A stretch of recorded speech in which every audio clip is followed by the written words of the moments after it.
வணக்கம். இன்னைக்கு வீடியோட ஒரு அருமையான காளான் கிரேவி ரெசிபி தான் எப்படி செய்யணும்னு பார்க்க போகிறோம். இந்த கிரேவி சப்பாத்தி, இட்லி, தோசை, சாதம் எல்லாத்துக்குமே ரொம்ப சூப்பராக இருக்கும். சப்பாத்திக்கு வச்சு சாப்பிடும்போது இன்னும் அருமையாக இருக்கும். ரொம்ப சிம்பிளாகவே செய்யக்கூடிய ஒரு ரெசிபி தான் இது. எப்படி செய்யலான்னு பார்க்கலாம்.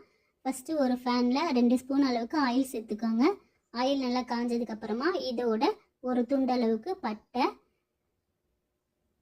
1 ஸ்பூன் அளவுக்கு பெருஞ்சீரகம் சேர்த்துக்கலாம். சேர்த்துட்டு இதோட 200 கிராம் அளவுக்கு பெரிய வெங்காயம் எடுத்து நீட்ட சைஸில் கட் பண்ணி வச்சுருக்கேன். அந்த வெங்காயத்தையும் இதோட சேர்த்துக்கிடலாம். சேர்த்துட்டு நல்லா வதக்கி விட்டுக்கோங்க.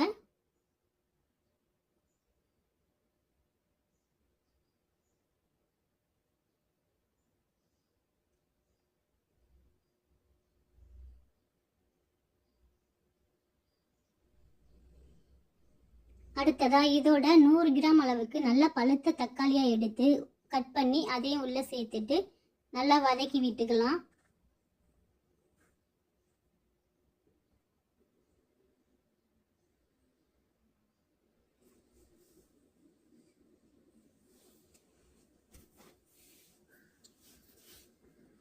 பாருங்க, இந்த அளவுக்கு வதங்கணும். வதங்கினதுக்கு அப்புறமா இதோட 1/2 ஸ்பூன் அளவுக்கு மஞ்சள் தூள், 1 ஸ்பூன் அளவுக்கு கரம் மசால் தூள், 1 ஸ்பூன் அளவுக்கு ஜீரகத்தூள், அப்புறமா இதோட 1 ஸ்பூன் அளவுக்கு இஞ்சி பூண்டு விழுது. நான் ரெடிமேடாக உள்ள இஞ்சி பூண்டு விழுது தான் சேர்க்குறேன். நீங்கள் ஃப்ரெஷ்ஷாக அரைச்சி சேர்க்கறதுனால சேர்த்துக்கிடலாம். 1 ஸ்பூன் அளவுக்கு சேர்த்துக்கலாம். சேர்த்துட்டு நல்லா எல்லாத்தையும் சேர்த்து வதக்கி விட்டுக்கோங்க. வதங்கினதுக்கு அப்புறமா நான் காளான் எடுத்து இந்த மாதிரி சுத்தம் செஞ்சு வச்சுருக்கிறேன். முழுசாக தான் வச்சுருக்கிறேன். நீங்கள் இதை கட் பண்ணாலும் கூட 4 துண்டாக கூட கட் பண்ணிக்கிடலாம். நான் முழுசாக வச்சுருக்கிறேன். இந்த மாதிரி சுத்தம் பண்ண காளானை இந்த மசாலாவோட சேர்த்துக்கிடலாம். சேர்த்துட்டு காளானும் மசாலும் நல்லா மிக்ஸ் ஆகிற அளவுக்கு நல்லா வதக்கி விட்டுக்கோங்க.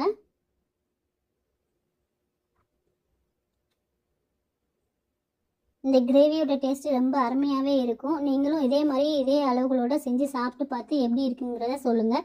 அதே மாதிரி ரொம்ப சீக்கிரமாகவே செஞ்சிடலாம். 10 நிமிஷத்தில் டக்குன்னு வெந்துடும்.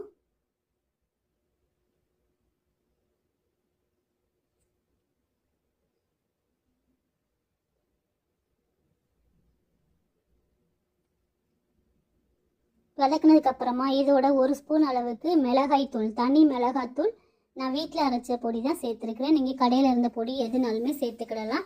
1 ஸ்பூன் அளவுக்கு சேர்த்துட்டு வதக்கி விட்டுக்கோங்க.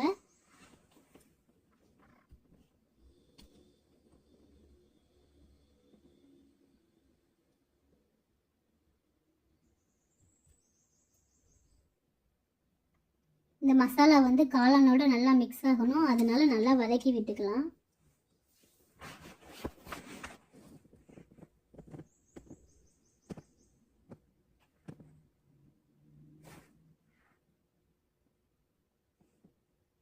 இப்போ இந்த கிரேவி வேகிறதுக்காக தேவையான அளவுக்கு தண்ணி சேர்த்துக்கிடலாம்.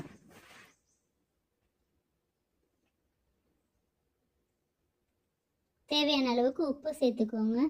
சேர்த்துட்டு நல்லா கிளறி கொடுத்துட்டு ஒரு மூடி போட்டு வேக வச்சுக்கிடலாம். 5 நிமிஷம் தான் வெந்துடும்.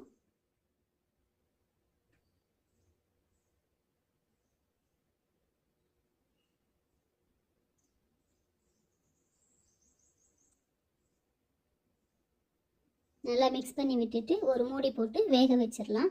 5 நிமிஷம் வேக வச்சாலே போதும், நல்லா வெந்து வந்துடும். இப்போ இந்த மாதிரி இருக்கும். இன்னும் கொஞ்சம் தண்ணி வற்றணும். தண்ணி வற்றினதுக்கப்புறமா எடுத்து இறக்கி சர்வ் பண்ணிக்கலாம். இன்னும் கொஞ்சம் தண்ணி வற்றணும்.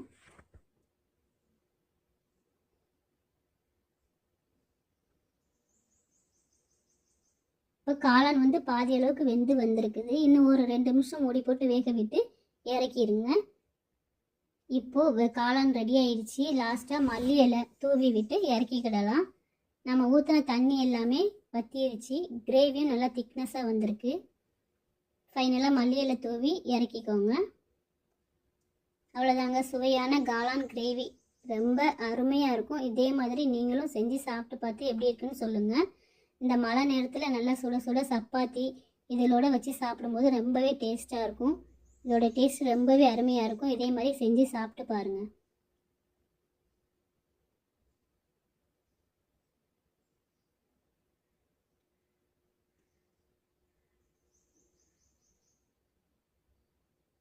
இந்த வீடியோ உங்களுக்கு பிடிச்சிருந்ததுன்னா லைக் பண்ணுங்கள், ஷேர் பண்ணுங்கள், சப்ஸ்கிரைப் பண்ணுங்கள். நன்றி.